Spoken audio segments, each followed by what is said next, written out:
경북에서의 관전 포인트는 그래 임미애 경북 새로운 시작 임미애 경상북도지사 후보입니다. 경북에서의 관전 포인트는 누가 이기느냐가 아닙니다. 경북의 민주당이 얼만큼 성장하느냐, 이것이 이번 선거의 관전 포인트입니다. 그 앞길에 제가 서 있을 것입니다. 어렵다고 물러서지 않을 것이며 피하지 않을 것입니다. 다음 지역 경북지사입니다. 국민의힘 이철호 후보가 78.4%로 당선됐습니다.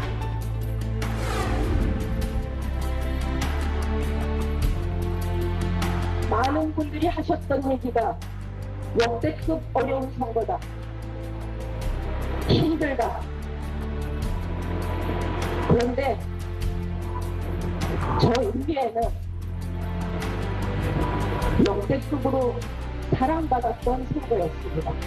우리 이제 오늘이 끝이 아니라 다시 시작합시다. 우리 경북민주당 다시 시작합시다.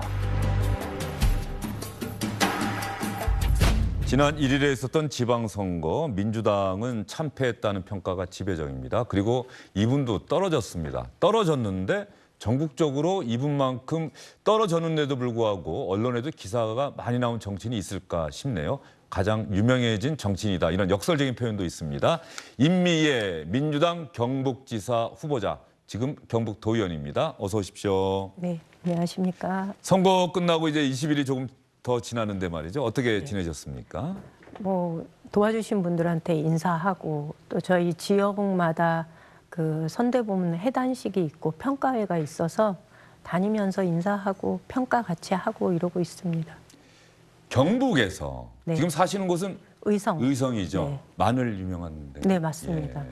그 마늘 먹은 소도 유명합니다. 아, 소도, 마늘 먹은 소도 유명하고. 네네. 예. 소도 많이 키우신다고. 많이 키우지는 않고요. 예. 좀 많았었는데 예. 제가 2018년도에 도의원이 되면서 예.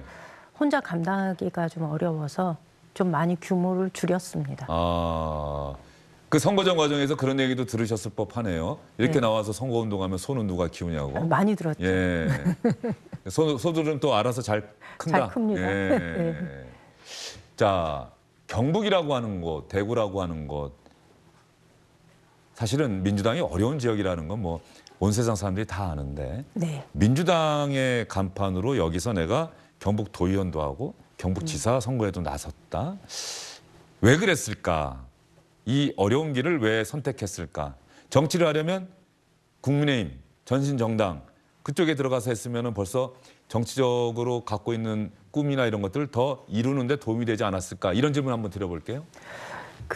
제가 정치를 하려고 경북에 내려간 거는 아니었어요. 만약에 정치를 하려고 마음을 먹었으면 아마 서울에 살았을 텐데 저는 농사를 짓고 살려고 경북 의성을 선택한 거였기 때문에 그곳에서 살면서 어찌하다 보니 제가 정치를 하게 된 거예요. 그래서 정치를 하는데 왜 경북에서 시작했냐, 그것도 왜 민주당으로라고 물으면 살다 보니 그래 됐다라는 답변밖에 없는 것 같아요. 살다 보니 정치를 하게 됐고 살다 보니 민주당의 공천을 받게 됐다. 네, 제가 2006년도에 군의원 선거에 출마를 하게 됐는데요. 제가 당시에 2000년도에 저희 아이들이 이제 학교에 입학하면서 어머니 회장을 하게 됐어요. 근데 저희가 아시다시피 농촌이라는 데가 농산물이 굉장히 풍부한데 저희 지역에서 생산되는 우수한 농산물이 아이들의 급식 재료로 제공이 되지 않는 거예요. 저희가 자두 농사를 지었는데 자두가 아이들의 급식으로 들어갈 수가 없어요. 간식으로도. 그래서 이건 좀 문제가 있지 않나라는 생각을 했고 이것을 바꿔보려고 되게 애를 썼는데 당시 학교 급식 식자재 공급 시스템으로는 그게 불가능한, 그리고 국산 농산물을 쓴다고 하더라도 단가 차이가 많이 나니까 이게 학교에서는 굉장히 경제적으로 부담이 되는 거예요. 또 직접 학부모가 급식비를 내야 되는 상황이다 보니까. 그런데 마침 2006년도에 지방선거 제도가 바뀌었잖아요. 중대선거구제로 바뀌었고. 그래서 제가 이거를 한번 고쳐보자라는 마음을 먹게 됐고 마침 제도 바뀌는 틈에 3등은 할 수 있지 않을까라는 생각을 한 거예요. 그래서 출마를 하게 된 거죠. 혹시 민주당 공천을 받게 되는 게 제가 기사도 좀 읽어봤습니다만 대학을 다닐 때 학생 운동을 좀 하셨. 네. 그 학생 운동을 했던 경험이 민주당을 선택하게 된 하나의 배경이 된 것은 아닌지. 배경이 됐지요. 예. 왜냐하면 제가 87년도에 학생회장을 했고 그랬기 때문에 제가 선택을 할 때 당시 국민의힘은 제 정당 선택지에 들어가 있지 않은 거였죠. 예. 자, 학생 운동을 하고 그 87년 6월 항쟁 또 말씀하시니까 기억이 나는데 그 후에 농사를 짓고 싶어서 경북 의성에 가게 됐다. 결혼하면서 자연스럽게 이렇게 선택을 하시게 된 겁니까? 네네. 예. 남편이 결혼 전에 91년도에 의성에 내려와서 고향이에요. 농사를 짓고 있었고 저는 또 좋아하는 사람이 농사를 짓고 있으니 92년도에 결혼하면서 자연스럽게 따라와서 농사를 짓게 된 거죠. 예. 농사는 그러면 아까 소 이야기 나왔고 자두도 심었다는 이야기도 나왔고 뭐 이것저것 다 하시는 겁니까? 어떻습니까? 그때 제가 시어머님 모시고 같이 살면서 농사를 지었는데 저희 그 당시 주 작목은 사과, 그다음에 마늘, 예. 그다음에 작약 농사가 좀 있었고요. 작약이 정말 화려하게 폈다가 네, 근데 그 뿌리를 예. 약재로 사용했거든요. 작약 뿌리를. 그래서 5월 달에 작약 꽃대가 올라오면 뿌리 튼튼해지라고 저희가 다니면서 이렇게 꽃 몽우리를 따줬어요. 예, 그래서 예. 뭐 작약 농사도 지었고 그다음에 자두 농사 지었고 소도 키웠고 안 해본 게 없는 것 같습니다. 그러면서 정치는 아까 말씀하신 것처럼 자연스럽게 온 것이다. 네네. 뭐 시작부터 내가 경북 의성을 가게 될 때부터 나는 여기서 농사를 짓고 그래서 농민들과 함께 하다가 정치를 해서 그분들을 대변해야겠다 이런 그런 생각은 전혀 없었고요. 그냥 농민회 활동하면서 농민들의 삶을 개선하는 데 조금 기여해보겠다라는 생각은 했지만 그 당시에는 그것이 정치를 통해서 할 수 있을 것이다라는 것은 아예 선택지에는 없었죠. 그러면 흔히 이런 힘든 지역에서 그 많은 주민이 좋아하지 않는 정당의 네. 후보로 뛴다. 네. 그 선거전 과정에서 네. 이런 얘기도 많이 들었을 것 같아요. 아유, 내가 임미애 의원은 참 좋아하는데 네. 그 당이 당 바꿀 생각은 없어요? 이런 질문은 많이 들었죠. 예, 그때는 뭐라고 답변하셨습니까? 저한테 가장 많이 했던 이야기가 아유 사람은 좋은데 당이 뭐 이래 가지고라는 얘기를 많이 하셨고 실제로 정치를 하면서도 뭐 이렇게 상대 당에서 입당 제의도 있고 하긴 하는데 저는 사실 이렇게 선택의 여지가 제 그동안 살아왔던 철학 과정에서는 선택의 여지가 별로 없었어요. 그리고 어머님들한테 그런 얘기를 하시면 당이 일을 하냐 사람이 일을 하는데 이런 얘기를 드렸죠. 근데 사실은 경북에서 민주당에 대한 주민들의 심리적 벽이 그렇게 높은지 몰랐어요.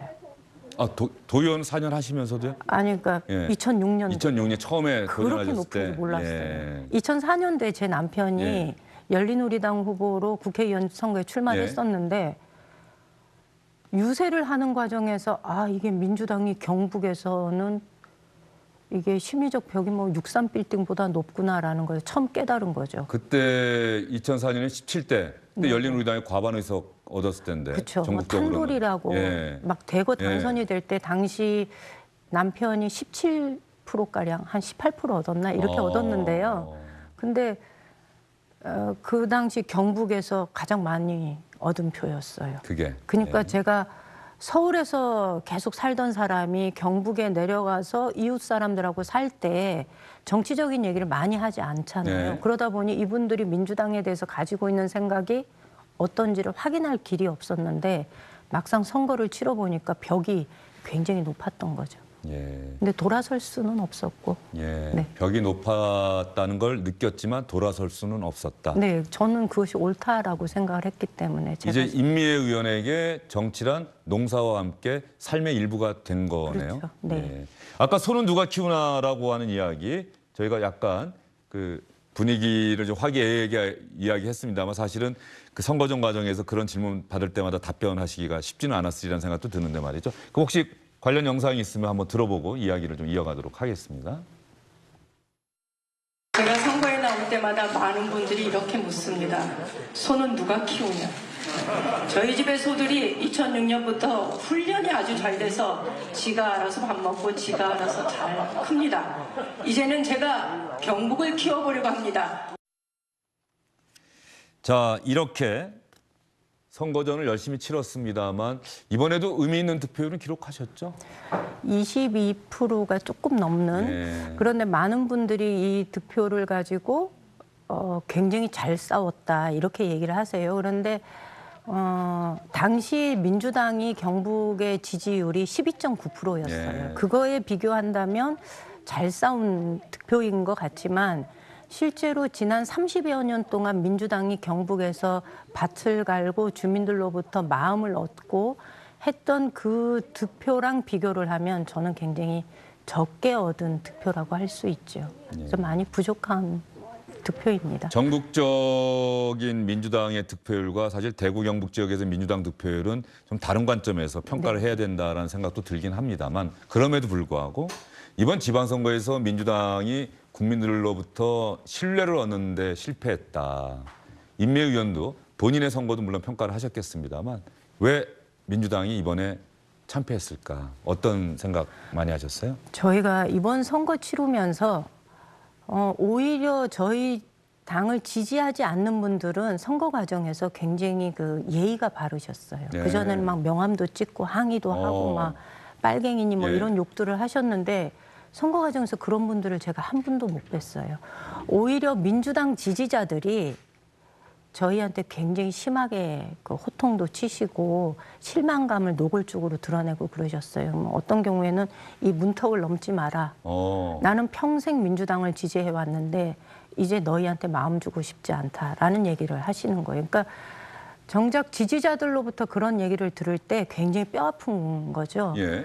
그거는 2020년 총선 이후에 그 절대 다수 의석을 만들어줬지만 그 뒤에 민주당이 보여주는 여러 가지 정치적 행보가 지지자들의 그 마음을 돌아서게 만들었다라는 생각을 합니다. 그리고 또 심리적으로 저희 입장에서는 저희는 한 35% 정도를 얻어야 되는데 제가 22%를 예. 얻은 거거든요. 그 이유는 낮은 투표율도 있지만 지지자들이 투표장에 가지 않은 거예요. 그 차이가 어디서 비롯됐는가를 보면 하필이면 이 선거하는 과정에 우리 중앙당이 보여줬던 모습, 네. 그다음에 검수완박이라는 과제가 필요하다 하더라도 이것은 이 굳이 선거 과정에서 민생 문제와 함께 이것을 같이 가져가면 됐는데 이 검수완박이라는 것에 올인하는 모습이 필요하다 하더라도 지금 시기에 적절한가라는 의문을 제기하게 되는 거고 또 이 새롭게 구성되는 정부에 대해서 총리 인준 문제라든가 이걸 둘러싸고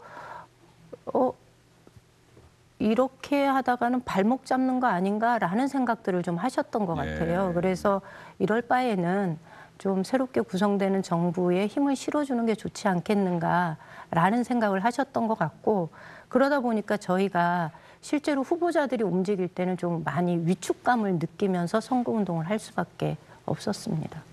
그러면 선거 전 과정이라든가 선거가 끝난 후에 평가를 하시면서 나는 이곳에서 내가 터전을 삼은 이곳에서 열심히 살고 또 민주당이 이곳에서 많은 주민들이 외면하고 있음에도 불구하고 민주당의 공천을 받고 열심히 정치를 해왔는데 중앙당이 여기를 잘 모르는구나.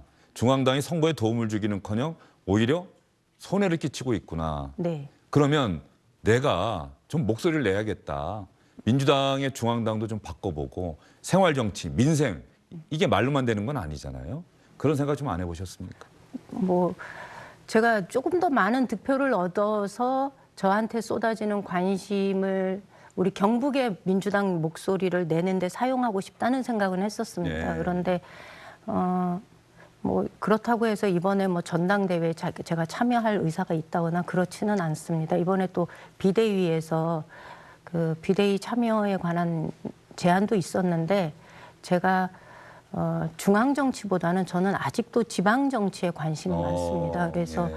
경북 그 민주당의 그 도당위원장에 도전하겠다라는 의사를 일찍 밝혔고, 예, 그래서 2년 동안 다음 총선이 있는 2년 동안 경북 민주당을 새롭게 한번 이렇게 좀 탄탄한 조직으로 만들어 보겠다. 그 다음에 생활 정치를 하는 정당으로 만들어 보겠다라는 포부를 가지고 있어서 비대위 제안은 이제 제가 선수가 되는 거니까 비대위는 룰을 만들고 감독을 해야 네, 되는 예. 심판관이니 아. 제가 자연스럽게 거절을 하게 된 거죠. 그러니까 중앙당보다는 내가 살고 있는 이 터전에서 네네. 오히려 더 영향력을 키우고 더 성장하는 예. 그런 시간으로. 그러니까 제 입장에서는 제가 30년을 경북에서 살았는데 후배들한테 지금 이런 토양에서 민주당으로 정치를 계속해라라는 얘기를 제가 차마 할 수가 없습니다. 입이 안 떨어집니다.